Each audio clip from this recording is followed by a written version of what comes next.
우리 목사님께서 방금 소개해 주신 것처럼 전쟁으로 인해서 우크라이나를 나올 수밖에 없었습니다. 2월 24일 날 러시아가 우크라이나를 침공하기 시작했고, 그래서 2월 25일 날 다음날 제 집사람과 아이들이 우리도 같이 피난해야 되는 것이 아니냐 간절히 부탁하는 그 부탁에 못 이겨서 부랴부랴 이제 짐을 싸서 아침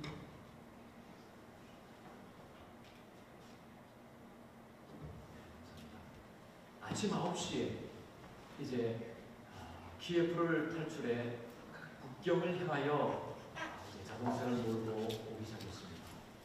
그러나 전쟁이 시작되니까 온통 많은 사람들이 여기저기서, 특별히 키예프에서는 서로 피난하려고 아우성을 치면서 자동차로 국경을 향하여 많은 사람들이 피난 행렬을 떠났습니다. 저도 그 가운데 한 사람이 되어서, 한 가정이 되어서 저희들도 빨리 가급적이면은 신속하게 죽음의 위험 속에서 탈출하고자 노력을 했지만, 그러나 워낙 많은 사람들이 자동차로 국경을 향하여 달려가고 있었으므로 고속도로의 속도는 30km, 40km밖에 낼 수 없는 그야말로 고속도로가 아닌 저속도로로 되는 그러한 상황에서 모든 사람들이 자기가 먼저 빨리 탈출하여 목숨을 구하고자 하는 그러한 아비규환의 그러한 상황 속에서 오직 주님만을 바라보면서 저희들은 한 걸음 한 걸음 나아가기 시작했습니다. 2월 24일 날 전쟁이 시작되고 25일 날 둘째 날에 저희들이 아침 9시에 키예프를 출발해서 아직 국경을 200km 정도 더 놔뒀을 때에 그때는 밤 11시가 되었습니다. 제가 마음속에 좀 걱정이 되는 것은요, 여러분들이 그 전쟁의 상황을 이해하실까 하는 그런 마음 걱정이 좀 있으면서 지금 말씀을 전합니다. 왜냐하면 미국은 평화롭고 그리고 잘 살고 모든 것이 풍족한 그런 나라이기 때문에 아마 여러분들이 전쟁에 대해서 좀 말씀을 드린다면 이 가운데는 아마 아직도 이해를 하지 못하는 사람들이 있으리라 생각을 하며, 또 오래전에 이미 한국에서 이민을 오셨기 때문에 아마 다 잊어버리시지 않으셨나 하는 그런 걱정 속에서 지금 말씀을 잠깐 우크라이나 전쟁 상황에서 말씀을 드립니다. 저는 1965년에 태어난 전후 세대이기 때문에 우크라이나 전쟁은 저에게 있어서 처음입니다. 그러나 아마 이 가운데 계신 연로하신 인생의 선배님들, 또 장로님들 그러신 분들께서는 아마 6.25 전쟁을 겪으시지 않으셨으리라 생각을 합니다만은, 이 우크라이나 전쟁은 저희 인생 가운데 처음 겪어보는 전쟁이요, 그리고 저에게 있어서는 정말 태산과 같은 그러한 정말 해치고 나갈 수 없는 그러한 어려운, 정말 인생에 있어서 너무너무 어려운 그러한 인생의 고비가 아니었나 저는 그렇게 생각을 합니다.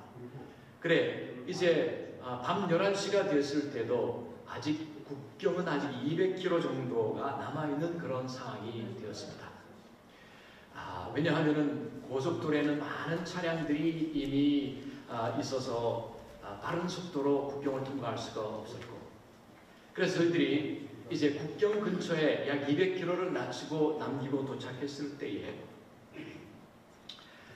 저희 바로 눈앞에 약 1km 정도 되는 눈앞에 러시아가 쏜 미사일 3발이 떨어졌습니다. 바로 눈앞에 직경거리로 약 1km도 안 되는 그런 거리에 첫 번째 미사일, 두 번째 미사일, 세 번째 미사일이 밤 11시니까 그 선광이 아주 뚜렷하게 보입니다. 아주 잘 보입니다. 깜깜한 밤에 조명도 없고 가로등도 없는 그러한 나라이기 때문에 이 폭탄이 떨어지고 미사일이 떨어지게 되면 그 선광은 이유로 말할 수 없이 바로 눈앞이 약 100m 앞에서 떨어진 것 같은 그러한 실감을 느낄 수 있는 그러한 삶이었습니다. 첫 번째, 두 번째, 세 번째 모든 운전자들이 우크라이나 사람들이 모든 사람들이 차를 돌려 다른 길로 다 국경으로 출발해요. 저희들도 역시 이제 자동차를 저희들 돌려서 다른 길로 국경을 저희들로 통과하기 위해서 저희들도 다른 길로 향하여서 국경을 가게 되었습니다. 만약 그때에 저희들이 그 미사일에 맞아서 죽었다면 저희들 이 자리에 설 수도 없었을 거고, 또한 제 집사람과 제 아이들도 이곳에 올 수 없었을 그런 상황이었습니다.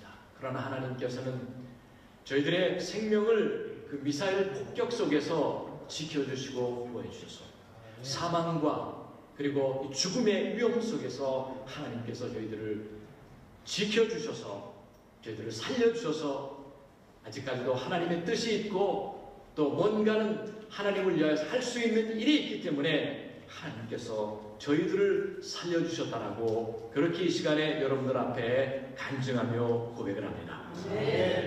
저희들의 생명을 살려주신 하나님, 우리의 피난처가 되시며 우리의 도움이 되시는 그 하나님이 바로 여러분의 하나님이십니다.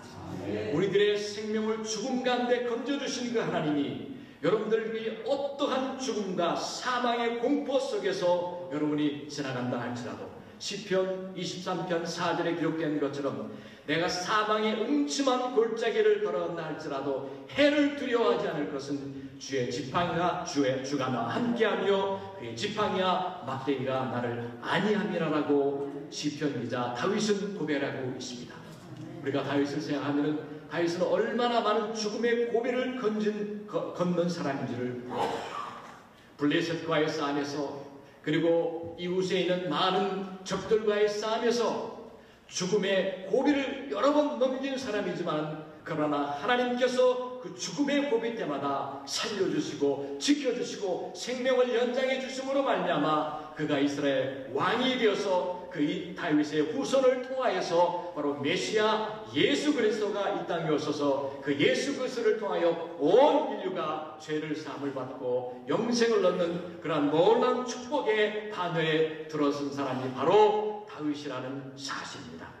다윗의 생명을 지켜주신 하나님, 그 하나님이 바로 여러분의 하나님이요 저의 하나님이시고 하나님이 우리의 생명을 지켜주시고 보호해주신다면 하나님이 우리를 향한 원대한 계획과 비전을 갖고 계신다는 사실을 꿈에도 잊으시기를 바라겠습니다. 오늘 저희가 있는 성경 말씀 히브리서 13장 8절에 있는 말씀, 예수 그리스도는 어제나 오늘이나 영원토록 동일하다라고 히브리 시자는 말씀하고 계십니다. 예수님이 동일하시다는 것은 그의 존재와 그리고 그의 성품과 그리고 그의 사역이 영원토록 동일하시다는 말씀입니다. 예수님은 이 땅에 계신 동안에 그의 성품은 사랑의 성품이셨습니다. 사랑으로 그 제자를 죽기까지 사랑하셨고 또한 사람들을 먹여주시고 치료해주시고 돌봐주신 사랑의 마음으로 가득 찬 그 예수님이 그 사랑의 예수님이 오늘날도 그 사랑으로 우리와 함께 계시고 우리가 그 예수님을 향하여 바라볼 때 예수님은 언제나 사랑의 마음으로 우리를 지켜주시고 우리를 대해주시고 그리고 우리를 인도해 주신다는 사실입니다. 그 사랑의 하나님이 우리와 함께 하심으로 하며 우리가 미국 땅까지 이곳까지 올 수가 있게 되었고 제2의 인생을 살게 되었고 이곳에서 성공적인 인생을 다시 하나님의 영광을 위하여 살 수 있지 않게 되었지 않습니까? 또한 예수님의 성품 가운데 우리 예수님은 긍휼의 하나님이십니다. 나인성 과부의 아들이 죽었을 때 예수님은 발걸음을 제쳐가야 나인성으로 도착하셔서 그 나인성 과부를 향하여 슬퍼하지 말라라고 말씀하시고 그리고 그 아들을 부활시켜 주시고 다시 살려주시는 그러한 긍휼의 하나님이신 예수님, 이 긍휼의 예수님이 우리와 함께 언제 어디서나 우리와 함께 끝까지 긍휼로 우리를 지켜주시고 보살펴주시고 살려주신다는 사실입니다. 우리의 마음이 슬퍼지고 그리고 우리의 마음이 눌리는 그러한 상황 속에서도 우리 예수님은 우리를 절대 잊지 않으시고 그 긍휼의 예수님이 우리를 어떠한 어려움과 환난 속에서도 우리를 지켜주시고 살려주시는 그러한 예수님이시라는 사실입니다. 또한 우리 예수님은 자비의 예수님이십니다. 배고픈 사람들을 5,000명을 4,000명을 먹여주시고 그리고 또한 소경을 치료해 주시고 온갖 질병과 그리고 온갖 병든 사람들을 우리 예수님께서는 치료해 주시고 그 자비를 베푸신 그 예수님이 어제나 오늘이나 영원토록 동일하신 예수님이어서 우리에게 어떠한 어려움과 문제가 있게 할지라도 우리가 저 죽음의 벼랑 끝을 지난다 할지라도 예수님께서는 그 자비의 손길을 오늘날도 우리들에게 펼쳐주셔서 우리를 구원해 주시고 우리에게 새 생명을 주시고 우리를 다시 올려주시는 그분이 바로 우리 예수님이시라는 사실입니다.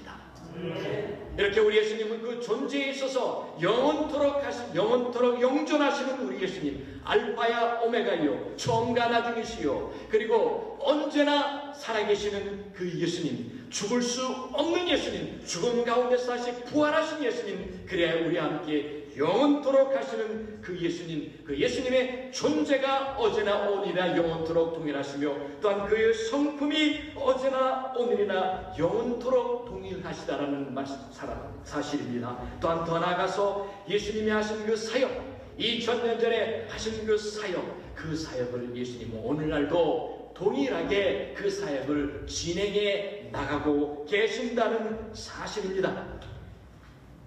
예수님이 하신 사역들은 어떤 사역이십니까? 예수님이 하신 사역들은 복음을 전파하시는 사역이십니다.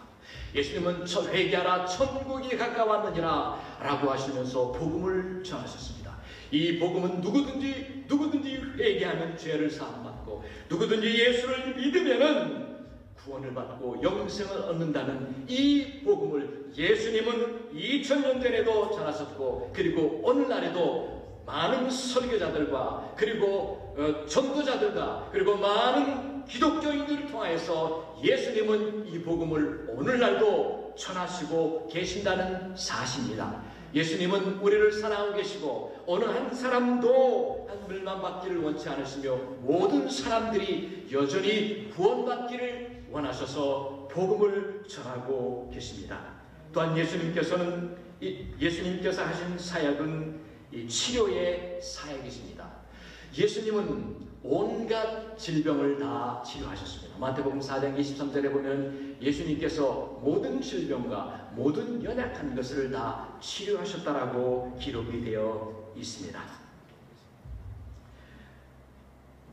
소경을 치료하시고 귀머거리를 치료하시고 그리고 절름발이를 치료하시고 죽은 자를 살리시고 예수님은 온통 가는 것마다 치료의 그 사역을 예수님은 계속해서 꾸준히 많은 시간을 할애하여서 예수님은 치료의 사역을 하셨습니다. 이 예수님이 오늘날도 동일하게 치료의 사역을 계속하고 진행하고 계십니다. 제가 우크라이나에서 하는 사역 가운데 하나는 전국을 순회하면서 복음을 전하는 사역입니다. 우크라이나의 교회들을 방문해서 그 교회 주일 오전 예배 때에 그 교회에서 말씀을 전하고 그리고 그 후에는 반드시 치유 기도를 합니다. 한 달에 2번 정도, 한 달에 2주는 꼭 시간을 내어서 우크라이나의 동서남북 모든 지역을 방문하여서 그 현지 교회에서 설교를 하고 그리고 치유 사역을 합니다. 저희 교회에서는 한 달에 2번 그리고 제가 없을 때는 제 집사람이 대신해서 저희 교회에서 설교를 하고 저는 반드시 한 달에 2번을 꼭 시간을 내서 어떤 일이 있다 할지라도 여름에도 겨울에도 봄에도 가을에도 꾸준히 시간을 내서 왜 예수님께서 너희는 온 천하에 다니면서 만민에게 복음을 전하라고 말씀하지 않으셨습니까? 그래서 예수님 자신이 복음을 전하는 사역 만민에게 복음을 전하라고 하신 예수님 자신도 온 유대와 이스라엘을 돌아다니면서 복음을 전하셨습니다. 그 사역을 오늘날도 우리는 계속해서 복음을 전하는 이 사역을 계속해서 오늘날 우리도 진행해 나가야 되리라고 봅니다. 비록 우리가 우리 온 천하에 다닐 수는 없지만 우리 담임 목사님께서 지난주에 멕시코에 갔다 오셔서 멕시코에서 복음을 전하고 오셨지만은 비록 우리가 온 천하에 다니면서 복음을 전할 수 없다 할지라도 예수님께서 하신 말씀은 참 의미심장하신 말씀입니다. 두 번째, 너는 온 천하에 다니면서 만민에게 복음을 전하라고 예수님께 말씀하셨습니다. 굳이 우리가 온 천하에 다닐 수는 없지만은 우리의 직장과 그리고 우리 때문에 우리 형편 때문에 온 천하에 저 유럽에 아프리카에 아시아에 그리고 온 천하에 다니면서 온 천하에 다닐 수는 없지만은 그러나 우리는 여기서 만민에게 복음을 전할 수가 있습니다. 왜? 이곳에 모든 민족들이 와서 살고 있기 때문이라는 사실입니다. 다민족들이 남미에서 그리고 아시아에서 그리고 유럽에서 모든 민족들이 바로 이 미국에서 제2의 인생을 살기 위하여서 꿈을 가지고 와서 살고 있는 이곳에 우리는 굳이 온 천하에 다닐 필요도 없고 바로 이곳에서 만민에게 들어와 있는 온 백성들에게 만민에게 온 나라 사람들에게 하나님의 복음을 예수의 복음을 전할 수 있어야 될 줄로 믿습니다.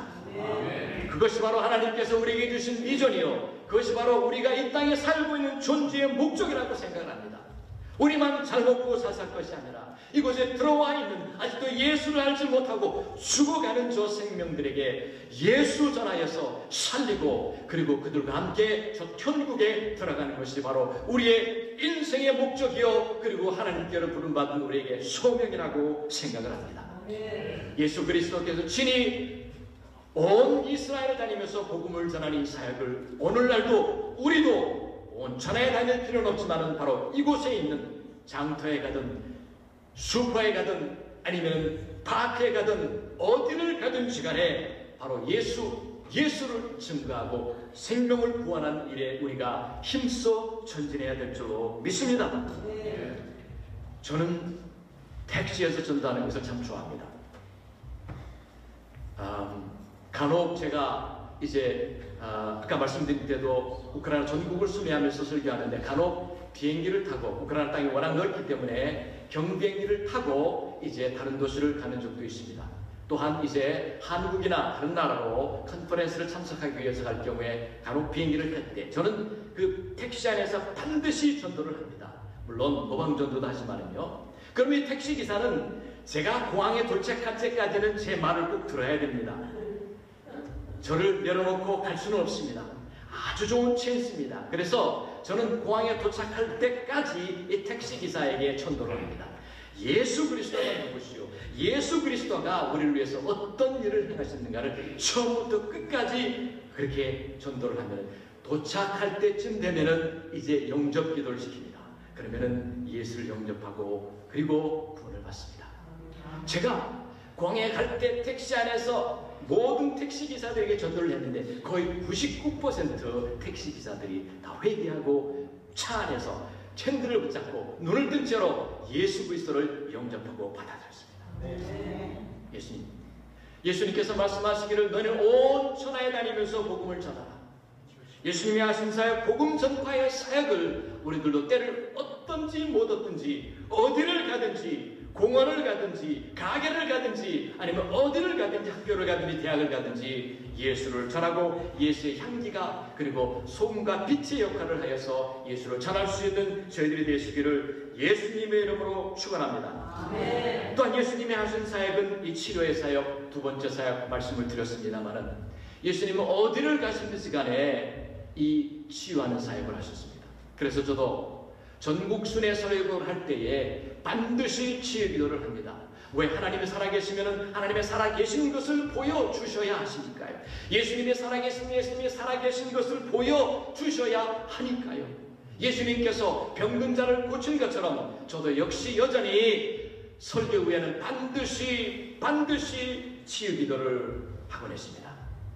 손을 얹고 아픈 분들은 손을 얹고 제 기도를 받으십시오. 그래서 손을 얹고 기도를 하면 우리 예수님께서 놀라운 역사들을 베풀어 주셨습니다. 성령께서 그 기도를 통하여서 많은 아픈 사람들, 병자들을 치료하는 그러한 역사들을 베풀어 주셨습니다. 한 번은 한 교회에서 이제 역시 설교를 마치고 이제 치기도를 했는데 한 자매가 허리에 손을 얹고 기도를 받았습니다. 몸이 아픈 분들은 손을 아픈 부위에 얹으십시오. 그리고서 기도를 합니다. 그러면은 성령께서 운행하시면서 그 아픈 사람들을 찾아서 그 아픈 부위를 어루만져 주셔서 예수 그리스도의 이름으로 아픈 사람들을 치료합니다. 이 자매가 6개월 동안 허리가 아파서 허리 디스크로 고생하고 심히 앉아도 아프고 그리고 누워도 아프고 이루 말할 수 없는 고통을 당하는 허리 디스크로 고통을 당한 그런 자매인데, 바로 그 순간에 예수님께서 그 기도를 통하여서 그 자매가 믿음으로 그 기도를 받음으로 말미암아 그 즉석에서 이 자매가 허리 디스크가 완전히 낫는 그러한 축복을, 치유의 은혜를 받았다는 사실입니다. 이 외에도 이루 말할 수 없는 치유의 간증들을 많이 들었습니다. 가는 곳마다 예수 그리스도를 전파하고 예수 그리스도가 누구시오, 예수님이 어떤 일을 우리들에게 하셨는가를 전파하고 복음을 전하고, 그 위에는 이제 치유의 기도를, 예수님께서는 여러 다른 종류의 질병들과 연약한 것들을 예수님이 치료해 주셨습니다. 한 번은 어떤 자매가 어떤 교회에서 이 직장 암으로 1년간 이제 거의 죽을 지경이 됐을 거예요. 역시 여전히 설교 후에 아픈 사람들을 위해서 기도를 합니다. 그럼 그 기도를 예수님이 들으시고 예수님이 바로 그 즉석에서 그 아픈 사람을 치유한 이 자매가 믿음으로 그 기도를 받고 그 즉석에서 암이 사라졌어요. 그러나 이 자매가 자기가 의사에게 확인하고 싶어서, 이 가운데 치유받은 사람들은 앞으로 나오셔서 간증하시기를 바랍니다. 안 나왔습니다. 다른 사람들은 다 나와서 간증하는데 안 나왔습니다. 왜? 오늘날 가서 의사를 통해서 확인을 받기 위해서. 그래, 오늘날 의사에 가서 찍어보고 확인해 보니까 암이 온데간데 없이 사라지고 깨끗이 치유받았습니다. 주일날 그 교회 담임 목사님께서 전화해서, 목사님 주일날 치유 기도를 받고 예수님이 저를 치유해 주셨습니다. 그 목사님이 저에게 전화하셔서 이 자매가, 이러한 자매가 주일날 기도를 받고 예수님이 치료해 주셔서 이제 치료를 받았다라고 그 목사님을 통해서 제가 간증을 들었습니다. 우리 예수님은 어제나 오늘이나 영원토록 동일하신 예수님이십니다. 2000년 전에 온갖 질병과 온갖 연약한 것을 치료해 주신 그 예수님, 이사야 53장 4절에 보면 그가 채찍에 맞아 우리가 나음을 입었다라고 기록이 되어 있습니다. 2000년 전에 이미 예수님께서는 우리의 질병을 대신해서 채찍에 맞으시고 2000년 전에 이미 우리의 질병을 치료해 주셨다는 사실입니다. 믿음으로 그 치료를 받으실 때에 그 믿음대로 될 줄로 믿습니다.